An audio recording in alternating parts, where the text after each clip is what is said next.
I was telling you 120.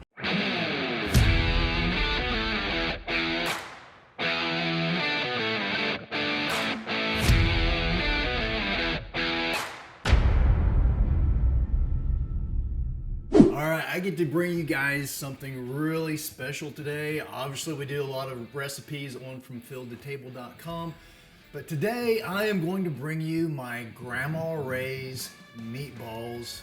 We're just going to twist it up a little bit with wild game instead of beef.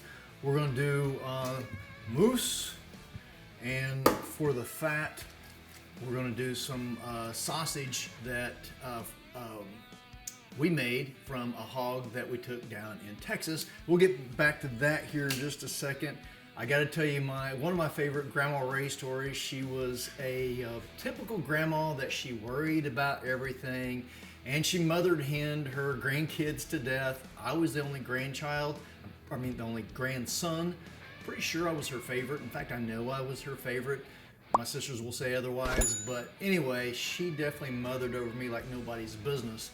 To give you a little bit of history, I grew up on a cattle ranch, about a 2,000 acre cattle ranch. So I grew up working from a very early age. We had like 19 ponds on this place. So I swam in these ponds, explored all over the place since I was real little. In fact, when I was like 10, 11, 12 years old, my parents would go and do cattle shows and would leave me there at the ranch for days at a time, and I'd have to take care of all the chores, get myself to school. So I was a pretty self-reliable, resilient little kid. I'll never forget one time we went on a trip with my grandmother and a group of other people and kids that were older than me. I'm gonna say I was around 10 at the time. Kids that were older than me.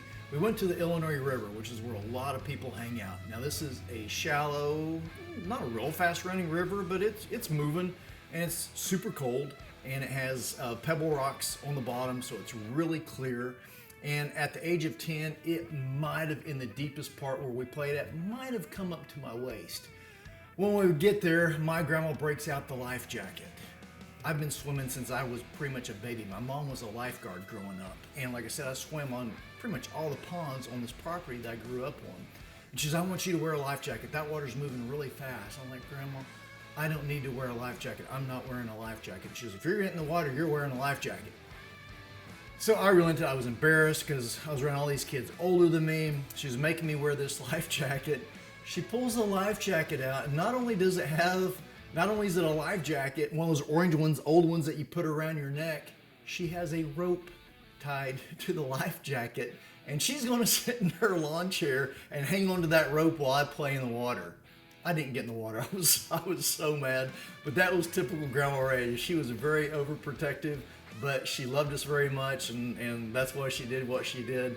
But on top of that, she was an excellent cook, and some of her favorite dishes we have the recipes for, and this one we're going to share with you today, which is her meatballs, like I said, and we're going to switch it up with a little bit of moose and wild hog. So the first thing that we're going to do, the sauce that she pours over it after we get everything formed, the meatballs formed, super simple. Bunch of ketchup, some garlic powder, a little bit of liquid smoke, and some brown sugar. And that's it. She didn't use vinegar, which we would typically do in a barbecue sauce. I don't know if we would call it a barbecue sauce, but it tastes good, and I'm not going to change a thing on it. So we're going to get this ready to get things started. We'll come back to the moose meat here in just a minute.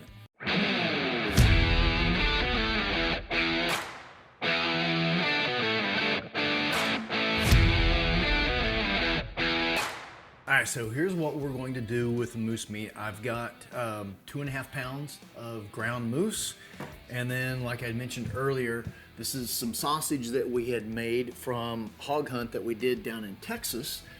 And this is a pound. I'm only going to use half of it, so it'll give me just a little over a 20% ratio. That moose meat is extremely lean, and even with a couple of binding agents, I don't think it would hold together as well. So we're just going to get some fat added to it, and then get our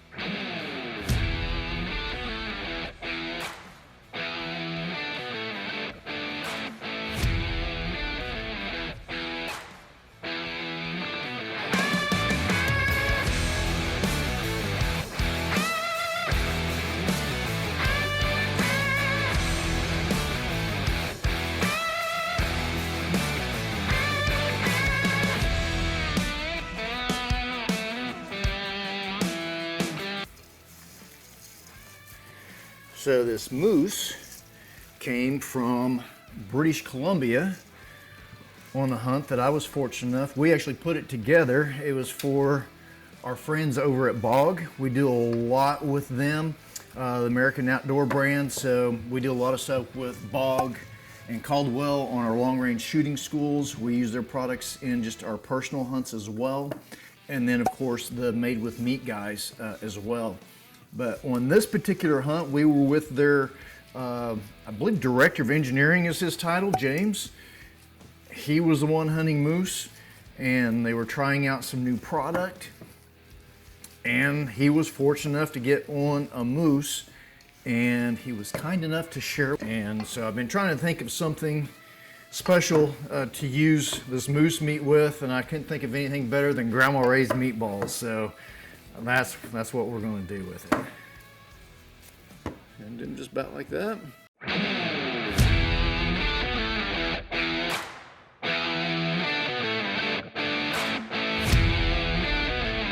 Tips from Chef Wutch, Chef Lance, and Margie the Wild Gourmet. We get some awesome tips from them. Please hit that subscribe button. That helps us out with YouTube so that we're more visible and more people can find us and see us. Leave us a comment. Let us know what type of tips you'd like to see. If there's a certain recipe you'd like to see, or how to cut or cook a specific cut of meat. Let us know about that too, because Chef Wutch or one of the others will be happy to put it up and we'll get it done for you. All right, we've got these pretty much ready to go. Just come on out here with me, Eddie, and we'll see what we got. All right, so I'd preset this to 350 degrees, and it is exactly 350 degrees. So we're just gonna slide this in.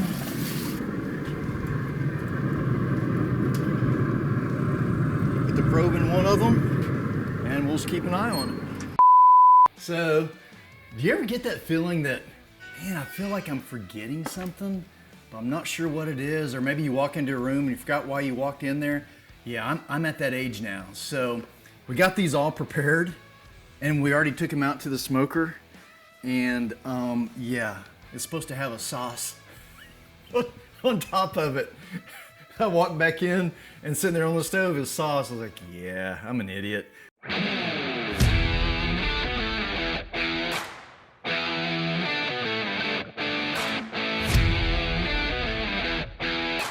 So that's what it's supposed to look like before it goes into the oven. So let's go try this again. All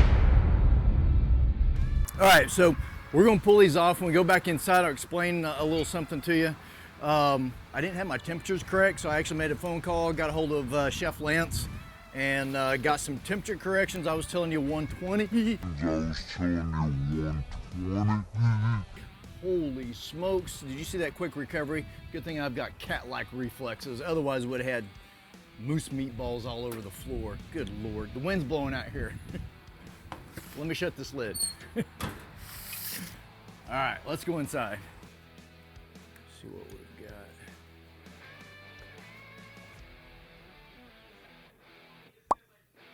got. Load that sauce. Those are Grandma Ray's meatballs. I don't know anybody's gonna make them as good as Grandma Ray does, but man, this is awesome. Delish. You should try some. Make sure you look this recipe up from fieldedtable.com. Look under recipes and you'll find this Grandma Ray's moose meatballs.